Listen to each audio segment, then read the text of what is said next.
It's Monday. It's the start of a new week. I hope you guys have had a phenomenal weekend, and I hope the week is off to a great start for you. Good morning, good afternoon, good evening, and welcome to another episode of Monday Evening Quarterback. My name is Christian Simpson, and I am the creator, I'm the founder, I'm the NFL slash college football analyst. I am a blogger, I am a radio contributor, and I'm just an all around football junkie. I love the sport just as much as the typical fan. It's not just all analytics with me. And I started up a company called The Daily Blitz where we specialize in all things football 24/7, 365. If you've been tuning in from the get go, as always, thank you so very much for always coming back to listen, and I hope you're well. And if this is your first time tuning in, welcome. If you were referred to me, thank you for taking the referral, and thank you to whoever referred you to me.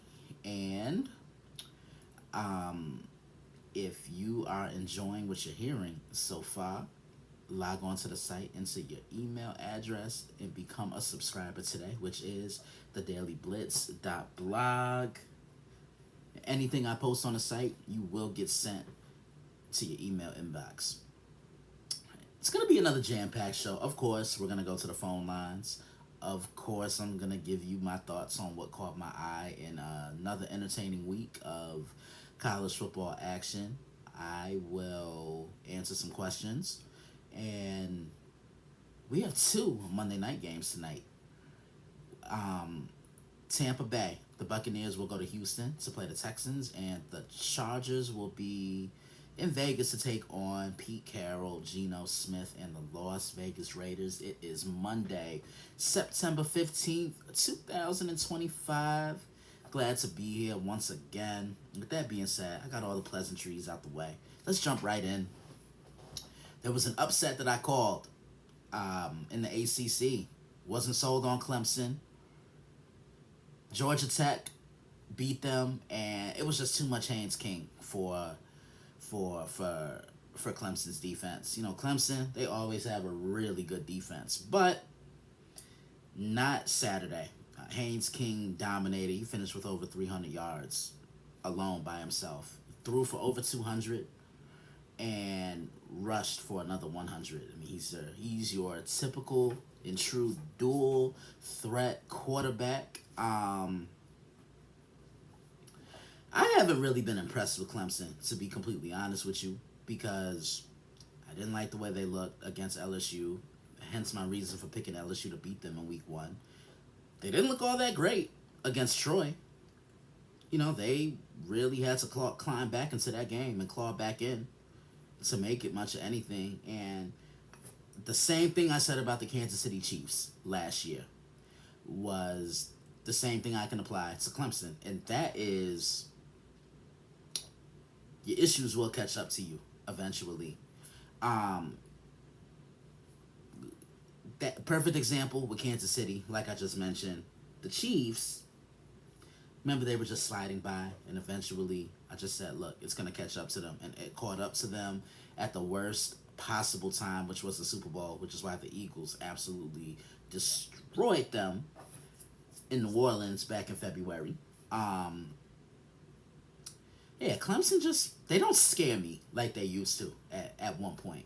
When they had Trevor Lawrence, they were a bona fide threat to beat you on both sides of the ball and physically wear you down in the trenches with your defense. They could run the ball, and that's the problem right there. Adam Randall's not the answer. This offense really misses Phil Maffa, and it's just crazy how the mighty fall, because we went from Kelly Bryant, who wasn't bad, Deshaun Watson, Trevor Lawrence, and they just kind of downgraded at the quarterback position. DJ Uiagalelei, I think I said that correctly.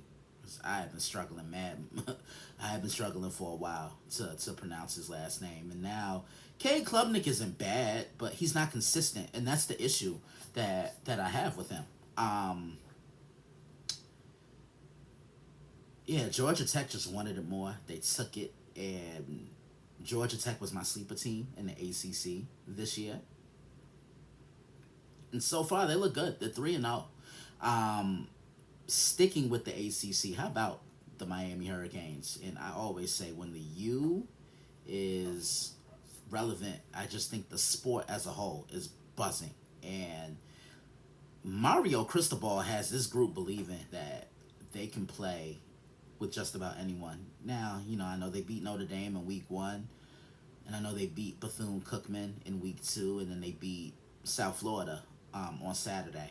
But um, this is 5 or 6 years ago. I can guarantee you they lose one of those two games after Notre Dame. Carson Beck is just, he, I don't want to say a redemption tour, but I think he's trying to really prove himself. He looks comfortable here. Mark Fletcher had a big game. He had over 120 yards rushing. Defensively, they put a lot of pressure on Byron Brown. And again, if Miami continues to play like this, not only do I think they're going to breeze through the ACC, I think they could be a serious contender come playoff time. I know they will welcome the Florida Gators to town for another in-state showdown, and that's perfect segue because I actually want to get into the SEC. Was a pretty good game on Saturday night in South Bend, and everyone knows South Bend is such a tough place to play, um, especially at nighttime. Last time we saw Notre Dame, they were losing a game at the hands of who I just talked about, the Miami Hurricanes. And Texas A&M, they're tough. Mike Elko is another underrated coach. He was pretty good at Duke. I want to talk about Marcel Reed. He's become one of my favorite players to watch in college football because he can beat you, not only with his arm, but he can beat you with mobility. He can make throws on the run. He really makes a defense work to limit him. And looking at this game, Texas A&M, they can turn games into track meets. Notre Dame isn't that type of team. And when you can get a team that normally doesn't do something out of their comfort zone, you pretty much are in control and you have momentum in the game. It was CJ Carr's first start at Notre Dame Stadium, and he wasn't bad. 20 of 32, 293 yards, one touchdown, and he did throw an interception. And my key for Notre Dame coming into this game was lots of Jeremiah Love and lots of Jadarian Price. You got to love the Price, pun intended. Love had 94 yards on 23 carries, and Price had 68 yards on 12 carries. Le'Veon Moss scored 3 touchdowns, and he was held under 100 yards for Texas A&M. Marcel Reed, 17 of 37 for 360 yards passing with 2 touchdowns and 1 interception. But what hurt Notre Dame was Mario Crava, 7 receptions, 207 yards receiving, and 1 touchdown. He averaged nearly 30 yards a catch. This was really a back and forth game because no team really took control, but at the end, Texas A&M marched down the field. They throw a go-ahead touchdown pass, and they leave South Bend with a 1-point victory, 41-40. Notre Dame is 0-2, and remember, this is a team that was just in the national championship last season. Notre Dame starting 0-2. Was that on your bingo card? Because if it was, I want to know. And you're really, really good. Tough loss at home. And normally I see more fight from a Marcus Freeman coach defense. But I think they missed Howard Cross because he was your penetrator up the middle. He could get that push, and his presence allowed everyone else to roam around freely, as I always describe with these interior defensive linemen. Wisconsin played Alabama. Alabama handled their business. They won that game by a score of, I'm looking it up right now. They won that game by a score of 38-14. Ever since the Florida State game, they're trying to prove that they aren't, you know, they aren't a fluke. Ty Simpson, no relation. Pretty efficient. 24-29, 382 yards passing, and 4 touchdowns. And he was also your leading rusher. Ryan Williams, what a day. 5 receptions, 165 yards, and 2 touchdowns. Um, Alabama, they're kind of in that same bracket with Clemson. They just don't scare me. It is what it is at this point. Some of the other scores. Number one, Ohio State won 37-9. Jeremiah Smith just continues to put up big numbers, and Julian Sayin looks as if he's becoming a little more comfortable. He threw for 347 yards and 3 touchdowns on Saturday night, and Jeremiah caught one of Julian's 3 touchdown passes. Penn State handled their business against Villanova. They are still ranked number 2. I want to go back to, and sticking with the Big Ten before I go back to the SEC. Oregon handled their business against Northwestern and rainy Evanston, Illinois, to be exact. 34-14. Back to the SEC, because a game I was supposed to preview. Florida, LSU. This is why you don't look ahead. Because when you look ahead, look at what happens. LSU kind of won this game with ball control and defense. Like, Caden Durham was the leading rusher with 93 yards, and Garrett Nussmeier, who was my pick to win the Heisman, 15-27, 220 yards passing, 1 touchdown, 1 interception. DJ Lagway, and remember, Florida was my sleeper pick. 33-49, 287 yards, 1 touchdown, 5 interceptions. Not 1, not 2, not 3, not 4, not 5. Word to LeBron. One of those interceptions was just awful because he threw it in triple coverage. Just take the sack, man. I know getting sacked, it can suck at sometimes, but just take the sack. That's it, because you still have the ball. Or throw it out of bounds. Do something. LSU looks really good. I think they've been one of the 2 best teams. One of the 2 best teams in the conference. But yeah, LSU handled their business. They're ranked number 3. Won this game by a score of 20-10. Because now we're going to talk about the thrilling game of the day. I previewed this on Saturday, and that was Georgia Tennessee. Game day was there. Candace Parker was the guest picker. They always have somebody on who's affiliated with the school. I previewed this matchup for the first time in 2022, and at that time, Tennessee and Georgia were ranked first and second in the first set of college football playoff rankings at that time, when it used to be a 14 bracket. So kind of felt this was an elimination game back then, and man, Georgia just imposed their will. Hendon Hooker was the starting quarterback for Tennessee. Georgia was just too much across the board. Then I previewed it last year, and it was a must-win for Georgia, especially after them losing the game that they did to Ole Miss the week before. Yeah, they couldn't afford to lose another game, or they would have been out of playoff contention, pretty much. This time the game was in Knoxville, and ever since Josh Heupel became became the head coach. Let me start that over. Ever since Josh Heupel became the head coach of the Tennessee Volunteers, he has yet to beat Kirby Smart and the Georgia Bulldogs. And the last time Tennessee beat Georgia was in Athens in 2016. Josh Dobbs was the starting quarterback. Tennessee, they've put up video game numbers, and I know there was some concern about Georgia's offense, but again, they're efficient. They're not a team that's going to run the scoreboard up. They could throw for 400 yards if they wanted to, but they want to run the ball. They want to control the line of scrimmage. And when the opportunity presents itself to make a pass, they will make one. Um,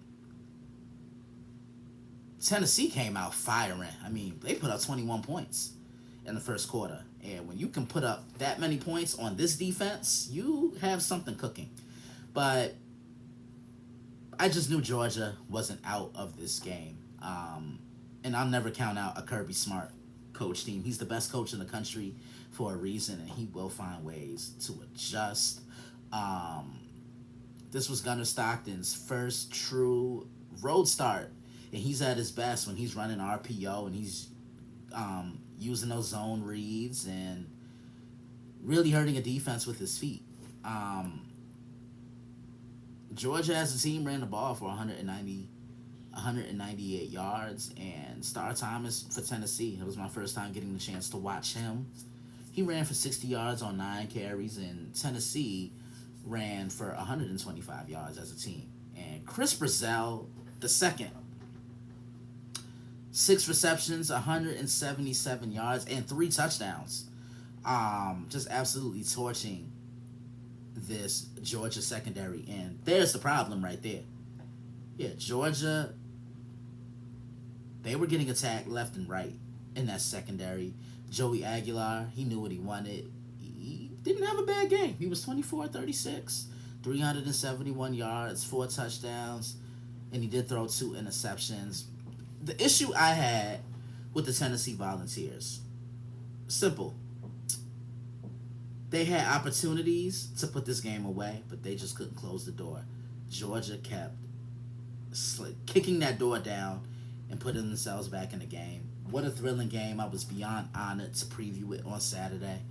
Called it Ville Mentality. The game was in Knoxville. Shout out to J. Cole. Georgia did escape with a 3-point victory, 44-41, and I like the fact that Georgia wasn't cute when they got the ball in overtime. Run the football. Run it down your throat.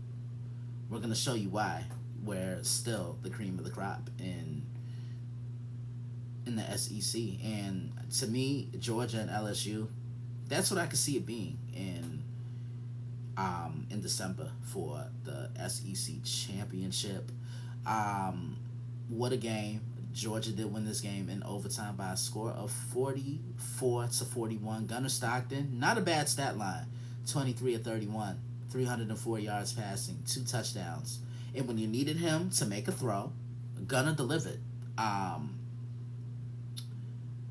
They put this on replay. I'm watching this game again. That was definitely an instant classic. And now Josh Heupel falls to 0-5 against Kirby Smart in their head-to-head matchups. Don't worry, Josh. You'll get them. I promise you, you will. To wrap things up, I want to talk about Texas. The Longhorns, the team that was the projected favorite to win not only the SEC, but the national championship. Arch Manning looked pretty minuscule and very average on Saturday. 11-25, 114 yards passing, 1 touchdown, 1 interception. Look, y'all could call him overrated all you want to. I don't want to necessarily say I disagree with it because, we've only seen him play 3 games. Let's see what he does these next 3 games. Maybe he can elevate his play in SEC play, but I think if he doesn't play better, he's in for a rude awakening. Texas did beat UTEP 27-10. Texas, they got a lot to work on. They really do. Looking ahead to week 4 of college football, I can't believe it. It just seems like I was getting ready for everything, and I was getting ready to release the Texas-Ohio State preview. Texas Tech plays Utah, one I will be previewing. Syracuse plays Clemson in Death Valley. SMU, TCU, a couple 3-letter word teams. Got the Civil War. Oregon State. How about Auburn in Oklahoma? Jackson Arnold. He was Oklahoma's starting quarterback last year. Now he's Auburn's. starting quarterback. Um, I want to see how Notre Dame can try to get back on track. They have an in-state battle with Purdue, and I think this is a must-win for them. And Florida does play Miami on Saturday night, this upcoming Saturday night, under the lights. Number 9 in Illinois is playing number 9. Number 19, Indiana. So, no, there's some good games on the slate. Which one's catching your eye? Leave it in the comments of leave it in the comments section when you go to listen to the podcast, or just send it to me. That is all I have for college football. We're gonna go to the phone lines. You're gonna hear some music. When I get back, we are going to talk a little NFL football. What caught my eye in week 2 of the NFL. A little look ahead to the 2 Monday night games tonight. And yeah, I'll be right back.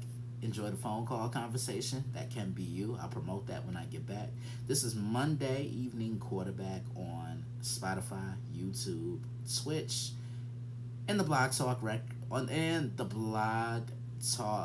and the Nerdport Network. So let me start that again. This is Monday Evening Quarterback on YouTube, Twitch, Spotify, and I just lost my whole train of thought. And the Nerdport Network. See you guys back here.